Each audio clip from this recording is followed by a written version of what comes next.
Денес предадовме граѓанска иницијатива за уредување на одредени прашања кои го гушат демократскиот развој на нашето општество и држава.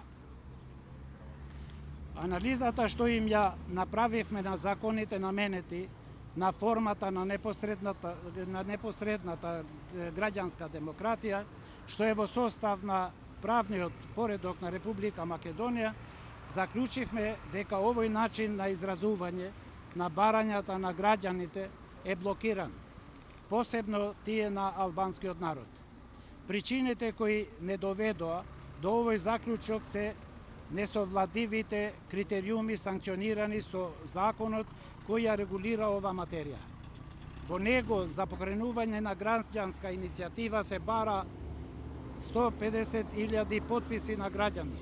или подршка од најмалку 30 пратеници, што укажува дека албанците тешко би можеле да го исполнат првото барање, а никако другото.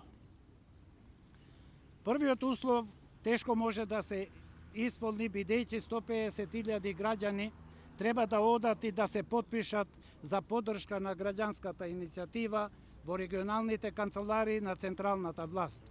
кои се во голема оддалеченост од руралните центри. За ова сведочи и фактот дека за гласачите на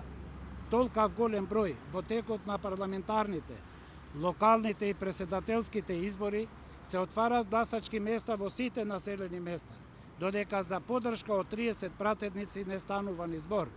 бидејќи албанците засега ги немаат. Иако ги спомнавме потешкотите, ние ги оформивме нашите барање во форма на граѓанска иницијатива за покренување на овој процес по институционален пат, за барање на потребното и оправданото решение.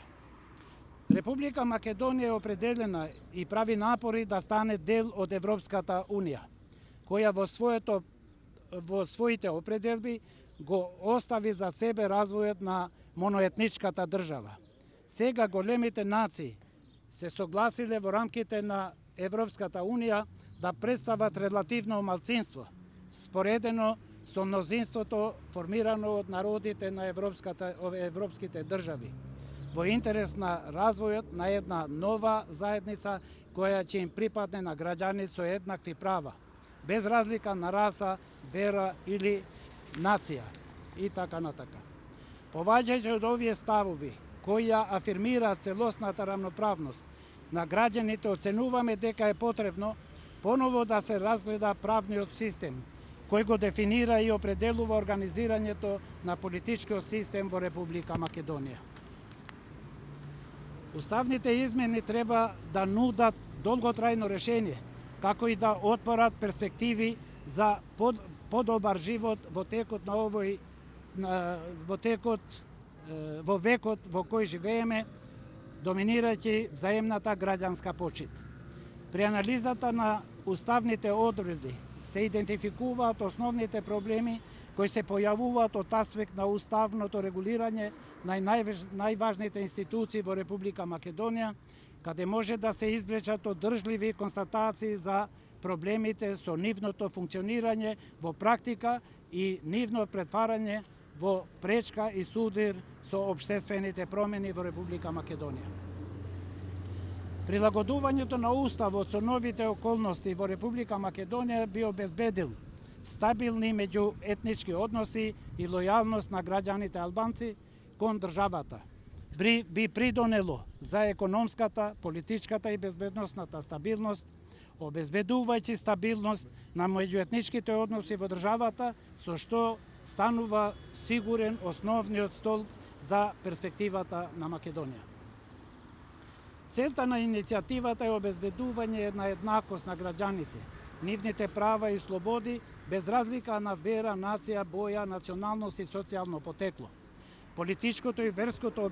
убедување, како и на имотната и општествената состојба, било да се однесува на индивидуални или колективни права, кои се прифатени во меѓународното право и санкционирани во Уставот. Реализацијата на целта на ова иницијатива има посебна важност за албанското население во Република Македонија, но и за другите граѓани кои не припаѓаат на мнозинската заедница во земјата. Уставотворниот статус на албанците во Република Македонија, како и нивната мајоризација во постојните државни институции, ја наметнува потребата за составување на ова граѓанска иницијатива. Значи, целта е да се избегне граѓанската нееднаквост врз основа на етничката припадност која е присутна во Република Македонија. Мајоризацијата на албанците во Република Македонија или албанското прашање е поим кој ја определува неравноправната положба на албанците како конституитивен дел на државата со граѓаните македонци и непочитување на правата на албанците во државата. Главниот аспект на албанското прашање во Република Македонија е мајоризацијата на албанците, која може да се одбегне со измените во Уставот, кој треба да се прилагоди со новите околности. Годините после конфликтот од 2001 година потврдија дека многу делови од Уставот треба дополнително да се анализираат, бидејќи се пречка во унапредувањето на правата на албанците, со што тие ќе беа равноправни со другите граѓани пред Уставот и законите и ќе се чувствува како еднаква нација со македонската, особено со одредбите кои се занимаваат со официјалната употреба на јазиците, праветното и адекватното представување на граѓаните кои им припаѓаат на мнозинските етнички заедници во Република Македонија, економските права, социјалните и културните права, развојот на децентрализираната власт и така натаму. За остварување на овие цели поднесовме, односно пристапивме кон измена на Уставот, кон предлог за измена на Уставот на Република Македонија. Измена на преамбулата, службена употреба на албанскиот јазик и неговото писмо во Република Македонија, избор на председател на државата од Собранието на Република Македонија, реорганизација на начинот на избор и надлежности на Комитетот за односи меѓу заедниците, донесување на уставна одредба за усвојување на одлуките на Уставниот суд, измена на организацијата и функционирањето на локалната самоуправа и уредување на адекватната и правичната застапеност во органите на локалната власт и седмо, рамноправно распоредување на државниот буџет. Реализирањето на ова иницијатива е значајна за сите граѓани на Македонија, затоа ги молиме сите граѓани, пратениците и политичките партии, извршните институции,